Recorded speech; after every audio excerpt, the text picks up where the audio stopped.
Well, hello and welcome to PM Express. And yes, it's a Friday, and normally we would be, straddling along in some of these front room, bringing you life and times of a personality. But believe you me, we have an even bigger personality in the studio and a big conversation. We're looking that is Ghana's democracy of the people, by the people, and for the people. Is our democracy of the people, by the people, and for the people. Now, on the 14th Kronti and Akwamu lecture, Professor Jimabwedi did a lot of justice to the subject. Indeed, he spoke for an hour, but it wasn't boring at all. You could just sit through. And it was really revealing as to where it is we have come from and to where we are today. In the days of the revolution, the days of where one man ruled and asked you to sleep and you slept, and asked you to wake up and you woke up, to today where, one man says, I'm going to build a cathedral, and somebody gets up and says, no, you dare not. So we have come far. But are we coming far towards the right direction? Indeed, we have moved. Are we moving towards the right direction? And I think that's one question which hasn't been asked or examined a lot. That do we necessarily, from the days where we were told to sleep to the days now where we ask why it is that we sleep, is that the road or is that the path that we have to go? 20, 100 years from today, are we going to sit back and say we shouldn't have done this? Or are we going to sit back and say this was the best thing ever? And so today, that's what we are looking at. That is Ghana's democracy of the people, by the people, for the people, which was said by the good old Abraham Lincoln, 1863. After a war to liberate America, that was the promise he gave to the soldiers, that those who have died haven't died in vain, because the government is going to be a government of the people, by the people, for the people. So indeed, it was some sort of a promise that there was going to be good and just governance for those who fought for it. Is there good and just democracy for those who fought for it? My name is Nana Nsakwa, the fourth Chief of the Little Republic of Akwamu Dumasa. When I come back, we are looking at our democracy 25 years down the line, the Fourth Republic. Well, thank you very much for staying. And the big question is Ghana's democracy of the people, by the people, and for the people? And with me to answer these three big questions is my one and only senior brother, Dr. Vladimir Antwi-Danso. He wears many hats, but I need him to wear his hat as a nationalist and also an international consultant, which means he dabbles a lot in governance. Doc, you're welcome. Thank you very much, Nana. Thank you very much. Great. Professor Jimabwedi delivered a speech. It was an hour long. You could sit through it, not even those one. Right. Very good speech. Had humor, had references, had, good research, obviously. I mean, you couldn't take that away from him. And so after, I thought, what, I need to speak to various people in society on this issue, getting everybody's perspective. If Ghana's democracy is of the people, by the people, and for the people. And then finally, before we go find out, are we on the right trajectory? So my question to you, is this democracy of the people? Well, basically that cliche, democracy being defined as governance of the people, by the people, and for the people, is something which was some 200 years ago put down by, as you said, Lincoln, and it's subject to lots of interpretation. Government of the people means that the people own their own democracy. If they own their own democracy, then it's like a people's kind of governance. So you have people who stir up some revolutions and they say they're going to govern. That's a government of the people. The people are themselves governing. We had chances in several other countries where they call themselves a democracy, be it a socialist democracy or capitalist democracy, in which they say that it is government of the people. The interpretation being that people are represented. So when you have a representative kind of governance, then you say it's of the people. In the same vein, maybe you come to that, but let me rush ahead and say that when they are represented and they are part of the making of the democracy, they say it's by the people. As Professor Jimabodi rightly put it, and you know he's a very good lecturer, and so you saw a good teacher delivering something which will really catch up with the people. As he rightly put it, and let me sum it up, he showed us that democracy is a process and not an event. And I think I'll dwell on that very much this evening. It's a process in such a way that at every point in time, democracy corrects itself. That's when you say it's of the people. No democracy is static, because at every point, the necessary and sufficient conditions or the atmospheric, environmental things will put pressure on the type of democracy you're running. It could be some jolts from the external community. It could be our own faults. It could be things that we are not doing right. And you got to, from time to time, interrogate the path you've chosen and make changes. And that's the beauty of democracy, that the people themselves see that the path they've chosen is not going correct. It can be in the economic sphere, educational, health, and whatnot, and they want to make a change. And the people are part of it. And I think he dwells so much on inclusiveness. Then you can say it's of the people. But whether we are having a democracy of, in Ghana of the people is subject to several interpretations, because what I see of the Ghanaian democracy is that, yes, we've been making choices and changes because we are not static. However, those choices and changes have not been of the people. It's like governance, there is a huge gap between the governing class and the governed. I say so maybe on authority in the sense that I've written several articles about this. That, hey, look, Ghanaians are not being made part of the process. We go to them, they elect us, we bring policies, at times detrimental to their choices they would have made, but it's a convenience choice because we have been made to go that way. Going to IMF, World Bank, and that kind of thing, it has implications for the well-being of the Ghanaian. Now, when that happens, governments make choices that inure to the benefit of the governed, in the sense that it will keep them in power. So you go for an IMF program, and the IMF tells you, for the next 3 years, don't employ. And you tell me it's a governance of the people and by the people. So IMF gives the caveat, and therefore there is a shrinking space. Policy space shrinks. And if the people are not part of the policy making, then you can't say it's of the people. We had situations where the government was told, don't employ. I mean, 3 or 4 times the IMF had told us, do this, especially during the structural adjustment period. Within that period, we were told to democratize. We were told to cut our coat according to our sizes. We were given some 10 commandments about how to liberalize, privatize. Liberalization and privatization went along with unemployment. And how did it happen? They told us to cut down the payroll. And when they told us to cut down the payroll, the government was smart. I remember my own very good friend, Kwesi Botwe, was smart to say we are going to redeploy people, another nomenclature, meaning retrenchment. Such a policy, the people were not part of it, and they have no choice. It's not only during that period. When we came from 1993 onwards, we have had chances where the IMF gives us those policy options, and the people have no choice, but they bear the brunt of it.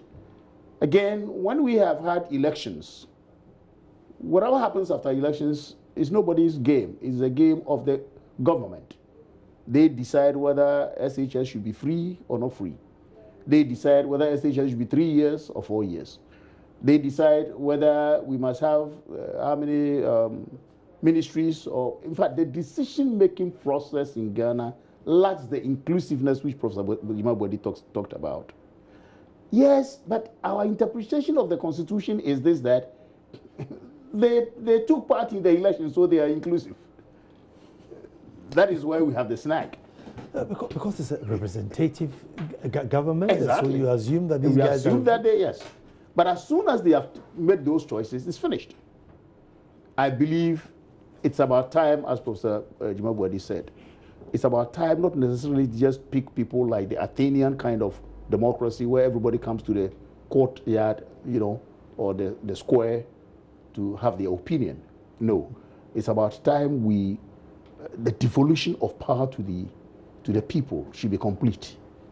I think I like the way the government wants now to have DCEs elected. Fine. So local governance becomes the platform upon which our democracy is built. Apparently today, we have set too much centralization in our democracy, such that we ourselves are to blame. I mean, in the media, democracy, and they're saying, Kabi Mamin Kabi. It's not correct. It's not true. Democracy has no way, has anything in tune with Kabi Mamin Kabi. In actual tree, Kabi Mamin Kabi is more conflictual. Kabi Mamin Kabi, yes. And that is why there's so much indiscipline in this country. Everybody thinks that you can just say your mind the way, and that is democracy. I beg to differ. Democracy for Hajunebra, not Kabi, Mamin Kabi. And if you watch out, if we really want our democracy, we may come to that. If we want our democracy to travel far, then we need to begin to consolidate whatever little gains we have made. I'm not saying we haven't done anything at all towards democracy. Ghana is being touted as one of the best democracies, at least within the sub-region. But at least we need to consolidate that, because few viruses can derail all that we have gained. One is indiscipline. And I tell you, Ghana is about one of the most indisciplined in the world. Well, I know Nigeria and others are there, but Ghana, we are gradually heading towards a serious undisciplined society. And Alhaji, the former late Vice President Alhaji Aliu Mahama, made it a kind of crusade, but he didn't succeed. If you know how little children want to go and beat policemen because their friends have been arrested, JHS pupils, saw it in the media. If you know how mob action everywhere, when vigilantes go and beat somebody the president has elected, appointed, then we are nowhere near democracy. Because this is unknown in democracy. When people take the law into their own hands. So what I'm saying is that lawlessness can derail democracy. Can we do something about it? And lawlessness is a problem for Ghana because of the nature of politics in Ghana. That's number one. Number two, the type of institutional arrangement we have for governance. I have always said that there is no institutionalism in Ghana. But the basis for proper democracy is institutionalism, where it is the institutions of state that govern and not the governor. Institutions of state govern in such a way that the governors fear the institutions, because the institutions work according to the remit of the Constitution. So in spite of what Trump is doing with all the whatever it is, and you see that the institutions of state are checking him. That is what we need. But we play the big man's role over here. So the minister is above the law. The small protocol officer brags left and right. The small police officer following, say, a vice president also may brag about. No. You work according to the remit of the Constitution. So institutionalism is lost in Ghana. Why? Because of politics. Two, because every institution wants to look at the shoulder and say, what will government say if I do it this way or that way? That's sad. Then there is lack of constitutionalism. By constitutionalism, I mean the rule of law. When people understand that this is good, this is bad, this is unlawful, this is lawful, that's also lacking in our democracy. I think Professor Jimabwadi made allusions to somehow to these things. That lack of constitutionalism in the people makes democracy by the people an illusion. Because if it is by us, then we own it. And anybody doing something untoward is checked by the constitutionality or constitutionalism of the country. That is also like... So this is, you're talking about the individual's responsibility. Yeah, because I immediately made a note that, you know, our court, there seems to be a lot of rule of laws in our courts. Well, you call it rule of law in our courts. But if there is so much indiscipline, so much lack of constitutionalism, then the courts mean nothing. Because people go to the courts to misbehave. If a big man is being tried, look, people go there and drum, left, right, center. That is unconstitutional. That's lack of constitutionalism in the individual. You know, the media, everybody said the things that we should be doing to show that democracy is working in Ghana is not there. Those things are not there.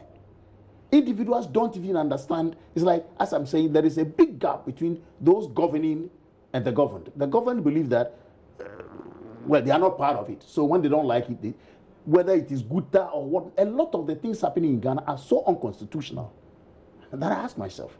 And when people are talking, government wants to stop galamsey. Look at how people just talked and insulted. Because they don't understand. Because what they are doing, illegal as it is, has become the norm. Prof, let's then go back to, I mean, if US has a democracy, the UK has a democracy, Germany has a democracy, then what is democracy? Because they all have absolutely different systems which works for them. That's right. No two democracies are the same. And so when we talk about democracy, it is always brewed in the pot of the country. You can universalize the basic tenets of democracy, but their interpretation and their applications are somehow limited by cultural, historical relativities. And so you want to talk about voting by electronic voting, for example, and your 60 to 70% of your people are illiterate. You got to devise a means by which they will vote. Maybe not electronically. But you cannot say that because electronic voting is somewhere, then Ghana doesn't have a democracy. So no two democracies are this. Indian democracy, the biggest democracy in the world, has a different structure. British democracy, we talk about universal adult suffrage. Okay, they say we have it. But you know, no prime minister is voted for universally. You got to win your seat and be the leader of the party. Then you are the prime minister. Interesting. In America, again, we call universal adult suffrage, but it is a collegiate system. So if you target the big numbers, New York, California, you target them, and you get past 270, you are the president, even though you may have lost the popular vote. But they call it a democracy. So no two democracies are the same. The trajectory towards democracy have never been the same also because histories are different. Like Professor Jimabwadi said, we have come from a certain angle, and that dictated the pace at which we would go. That dictated the direction. For example, we had the patience, created a constitution, allowed President Rawlings to carry on, and then limited his term. That's a big achievement. And then on and on and on we have moved. But then what we need now is the crystallization of those little gains we have made, cementing them and moving beyond them. That has been the problem today. Are we on the right path, though? Because otherwise, I keep saying that we seem to be perfecting a wrong system, making a wrong system perfect. Because the path we have chosen makes the stakes too high. Democracy is expensive, very expensive. What we are not doing right is getting the democratic tenets into the ordinary human being. And again, politicization of everything in Ghana is not making democracy work. It's not because democracy is not good for Ghana. Several of my students and other friends ask me, is democracy good for Ghana? What else? There is democracy in every system. Our chieftaincy system is democratic. The way you were elected, you really usurp yourself on the people, you know, and you have checks and balances. Your queen mother is so powerful. She's a powerful person. You don't joke with her. Because she can do and undo. You know. So these are checks and balances. Now, Somebody will stand somewhere and say, oh, as for chieftaincy, there's no democracy. It's not correct. That the chief stays until he dies and that kind of thing. But there are checks and balances. So no two democracies are the same. In our case, getting the democraticness in the people has been a problem because of politics. Secondly, we must know that democracy is, as I've said, and I'll repeat it a million times, it's not an event. You don't start like Usain Bolt and say, get ready, go. And you press the tape and say, we have reached democracy. No. The path is with thorns. These are the thorns that help you to take better steps, perfecting democracy every day. So the realm of democracy is smaller than the realm of good governance. Democracy, the basic universal tenets are have a constitution, normal elections, separation of powers. These are basic to democracy. So Ghana gets it and we say, oh, we are democratic. Wrong. The realm of good governance is what we have been talking about: inclusiveness, participation, institutionalism. You know, that kind of thing. If you are able to add the tenets of good governance as enshrined by the UN itself, some of them may not work in Ghana and that kind of thing, you will see that the people themselves take the democracy along and the government is only giving a certain direction and watching. Normally governments lead from ahead when democracy begins.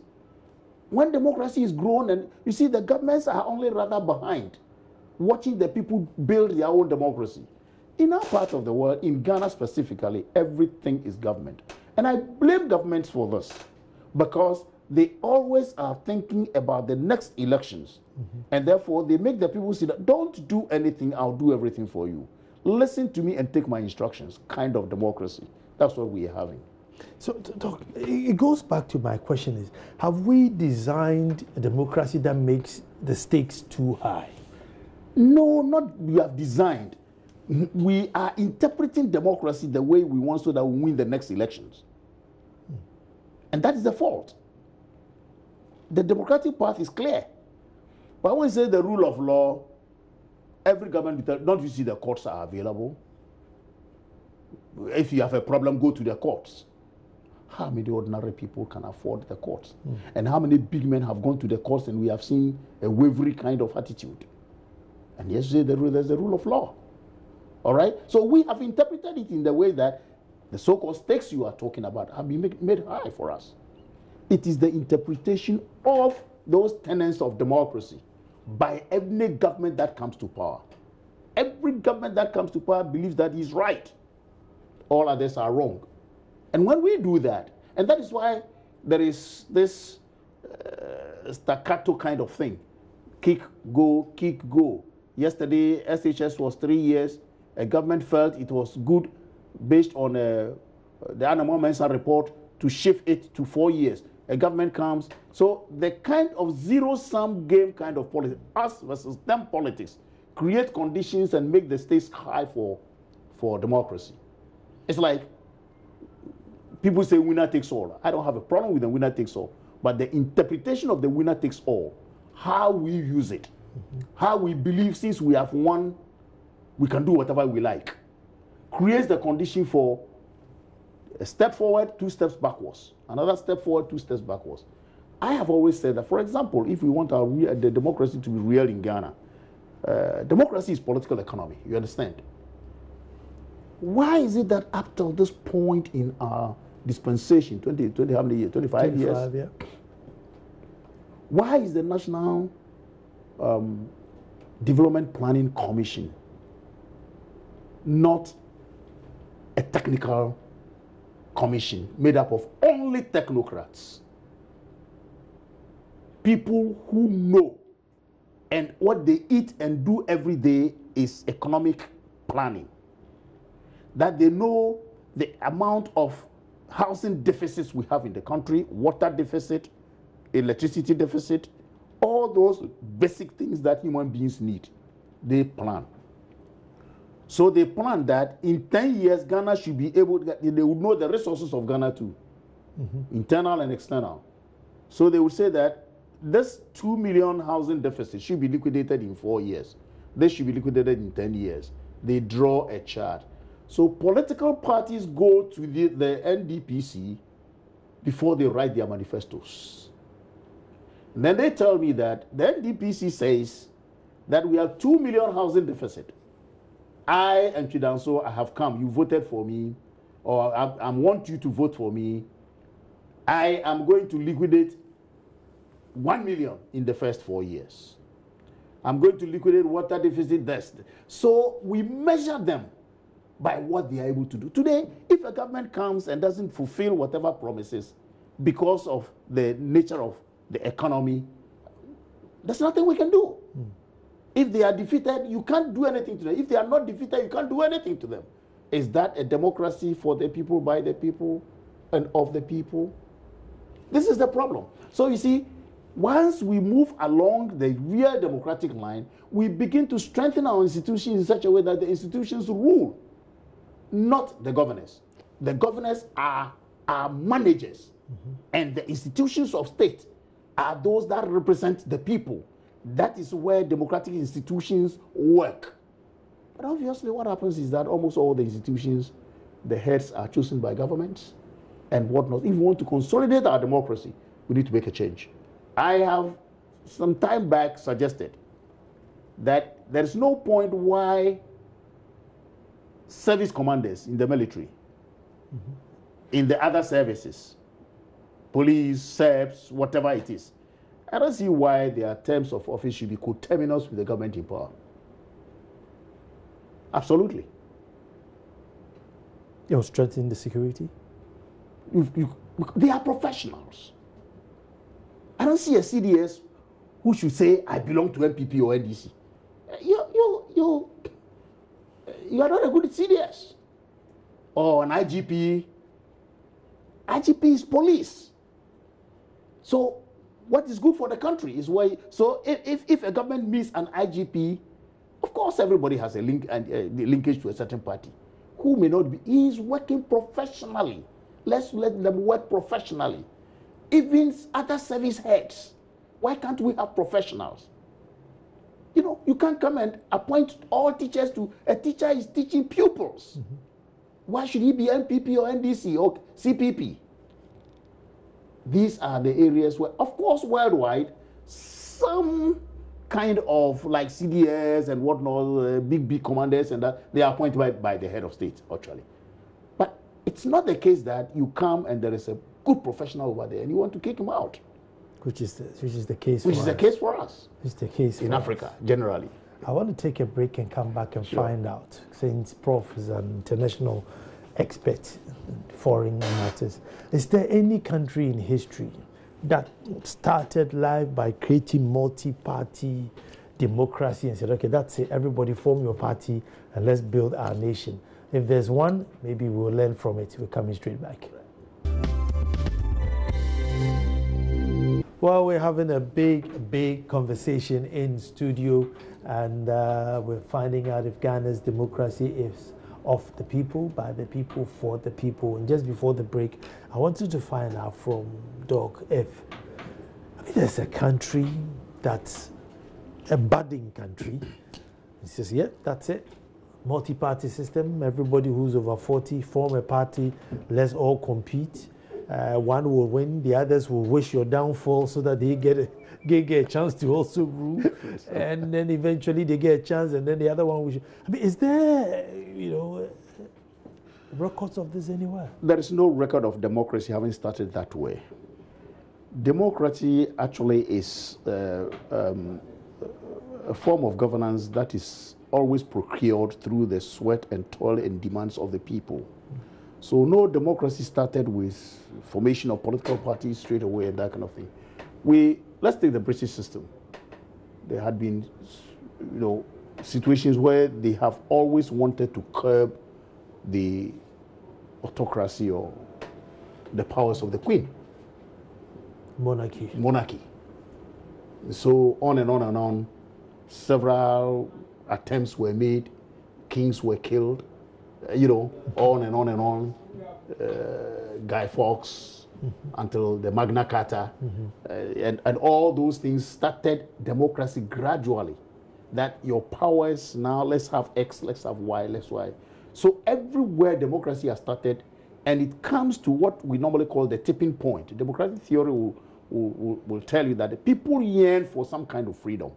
And it's the yearning for freedom that brings about changes in the type of governance that there is. And then gradually it becomes a universal principle of some principles of democracy: constitutionalism, rule of law, separation of powers. These three basic, the tripod of democracy. And then other things come in as you build your democracy according to your culture, your history. British history said that let's not destroy the monarchy. Let's leave the monarchy there. But these are the powers enshrined in the constitution. They don't have a written constitution as such, and therefore they have these kind of conventions and practices that have come to stay, and they know it. From one point to another, they are now codified. One way. American democracy started, when they started fighting for their freedom, against the British. They fought a proper war. Most democracies have come as a result of tipping points that metamorphose into a kind of stabilizing system. And in stabilizing the system, they want people to be equal before the law. They want all those human rights and whatnot are enshrined in something called a constitution. Mm-hmm. After that, other things. Let's build institution to oversee X. Let's build this to oversee Y. So there's no country that started off right away. I don't have a history of it. I don't think the little research I know can tell me of any one country that all of a sudden started and they have this democracy. All countries have fought through. We are still fighting, if you will. And Americans are still fighting. There was a time when constitutionally blacks had no rights in America. I mean, who are you? Then on and on by 69, things, in fact, up to 69, Du Bois even came and got a Ghanaian citizenship. Because when he declared himself as a communist, he couldn't go back to the U.S. because it was illegal to say you were a communist in the U.S. around that time. Could you imagine? But today, you could say you are a nihilist, you are this, you are that, and nobody says anything against you in the U.S. So, you see, democracy doesn't stay at one point, as I said. It is a process never an event. Did we break up too quick with regards to multi-party system? Should we have fought a bit more before breaking up? Well, people have said this, but I don't believe in that theory. The point is that people felt that the white man should have ruled for a longer time. People have said it. Others have also said that we should have had a longer period of dictatorship because most mature democracies had long periods of dictatorship. I don't subscribe to it. Because if you really understand democracy, the beauty of it is the chance to change, the chance to move on without necessarily breaking the system. You see, the chance to say, no, this is wrong. So in drafting our constitution, could we have factored in all these ideas that, listen, let's tighten this book or these rules a little bit before, because our constitution seems to... We have a beautiful constitution, although the way it came was a little problematic. I remember I, as UTAG president then, University Teachers Association of Ghana, was nominated to represent the UTAG. We boycotted it because we wanted a constituent assembly, not a consultative assembly. And we believed that a consultative assembly means that we draw in a constitution for somebody to say it's good.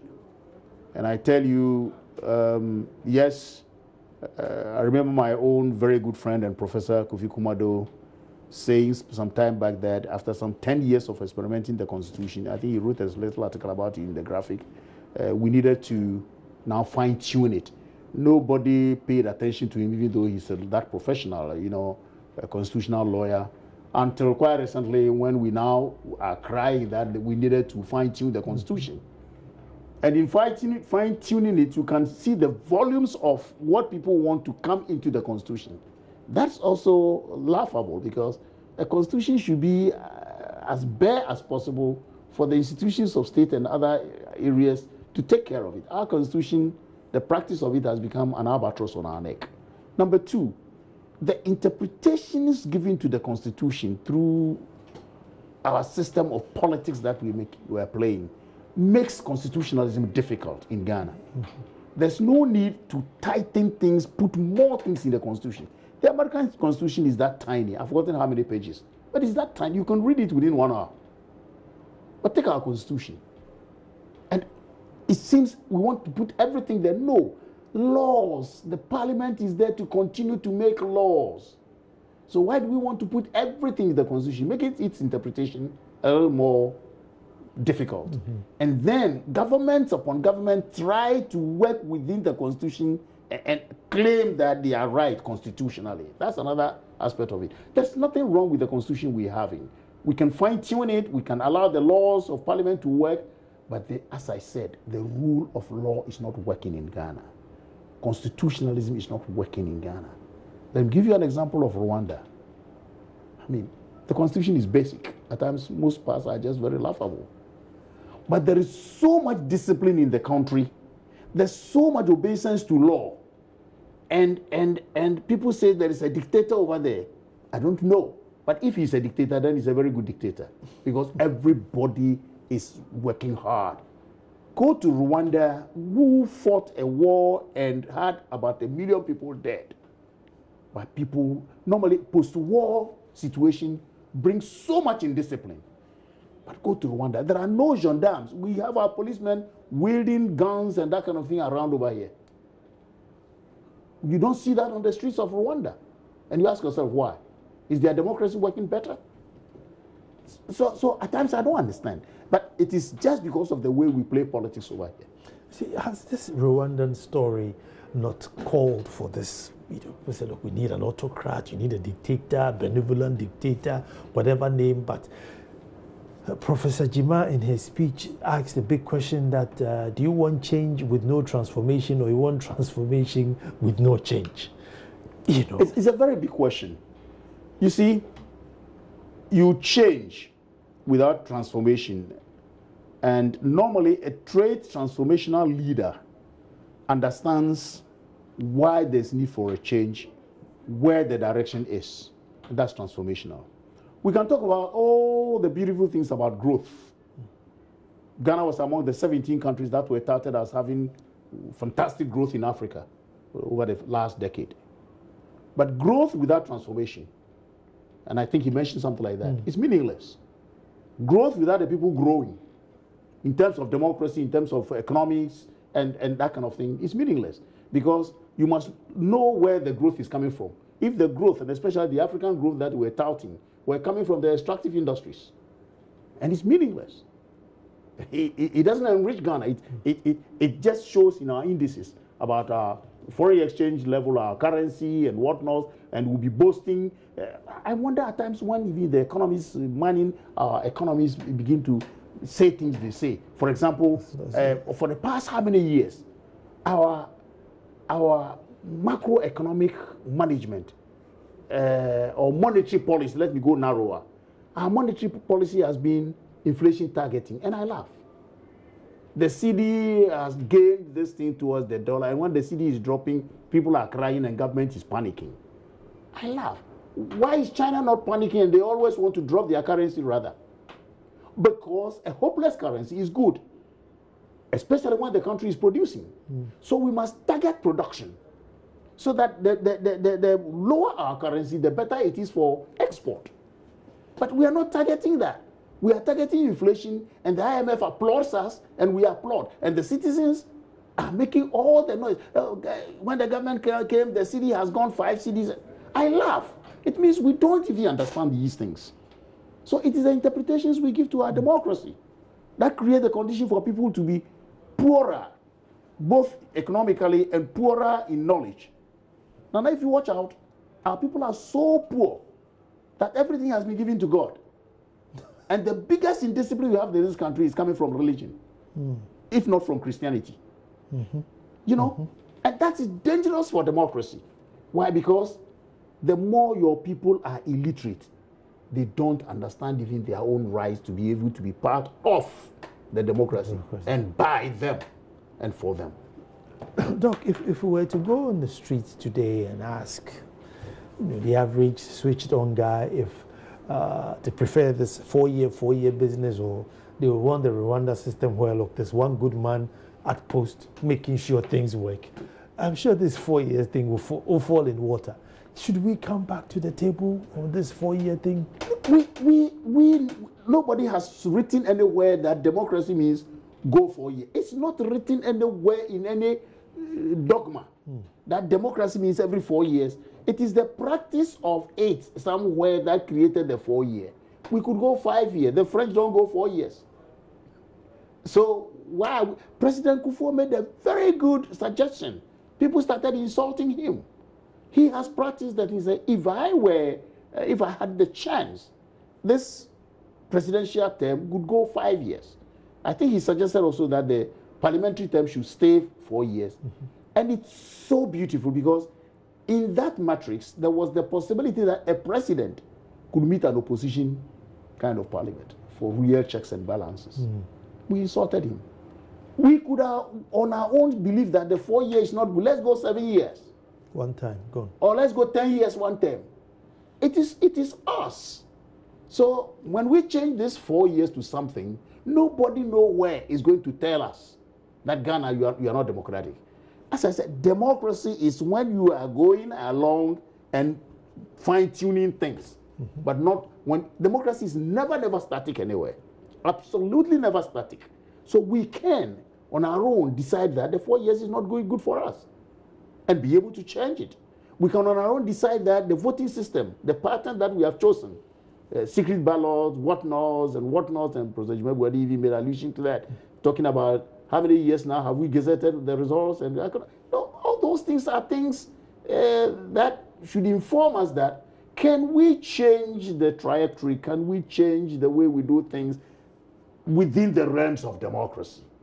Can we do that? And I think nobody is going to tell us that, hey, look, Ghana, you are not democratic. Doc, you're saying a frightening word, which is change. And it comes very, very slow. Yes. At the best of times, we change only for change's sake and don't implement. Exactly. At the best of times. Exactly. But is it also is it a cultural thing, or is it a new democracy thing that we are unable to see? Oh no, this went wrong. Boom, let's change it. The lethargy in implementation, the lethargy and the pussyfooting in our democratic dispensation is because of politics. As I said, I sit down here and I'm expecting government to tell me what I do next. Whether it is education, health, whatever it is. And that is what is dangerous for our democracy. I don't care which party is in power or was in power. It has been the same.